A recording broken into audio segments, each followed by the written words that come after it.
மகர ராசி அன்பர்களுக்கு அற்புதமான தெளிவு பிறக்கின்ற நாளாக இருக்கின்றன. உங்கள் ராசிக்கு 11ஆம் இடத்தில் உள்ள சந்திரன் லாபத்தை அள்ளி கொடுக்கின்ற நாளாக இருக்கின்றன.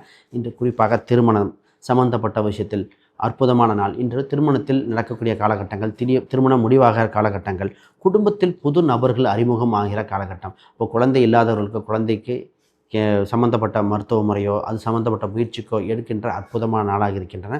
வாக்குப்பளிதம் அதிகரிக்கின்றன. இன்று நல்ல சொல்லை சொல்லுகின்ற காலகட்டம். நல்லதே சொன்னால் நல்லதே நடக்கும்.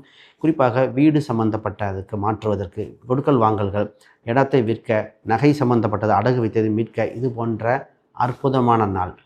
இன்று அண்டை வீட்டாரிடம், இளையவர்கள் மூத்தவர்களிடம் அனுசரணையாக இருக்க வேண்டிய நாளாக இருக்கின்றன. இன்று குறிப்பாக பூர்வீக சம்பந்தப்பட்ட விஷயத்தில் திடீர் அதிர்ஷ்டங்கள், திடீர் யோகங்கள் இருக்கின்றன. இன்று உங்கள் ராசிக்கு 5ஆம் அதிபதி 3இல் இருக்கின்ற காலகட்டத்தில் மனதுக்கு பிடித்த நபர்கள், குறிப்பாக காதலியிடம் கருத்து வேறுபாடுகள் ஏற்படுகிற காலகட்டங்கள், தெரியாத நபர்களிடம் உறுதி கொடுக்கக்கூடாத நாளாக இருக்கின்றன. மற்றபடி அற்புதமான நாள். இன்று உங்களுக்கு ராசிக்கு நல்ல நாளாக, நல்ல வழிபாட்டு கிரகமாக இருப்பது ராகு பகவான். குறிப்பாக துர்க்கை மற்றும் புற்றி வழிபாடுகள் மிகுந்த யோகத்தை கொடுக்கின்றன. நீங்கள் பயன்படுத்த வேண்டிய எண்ணாக 3 மற்றும் மஞ்சள் நிறங்கள் மிகுந்த யோகத்தை கொடுக்கின்ற அற்புதமான நாள், பொன்னாள் இன்று.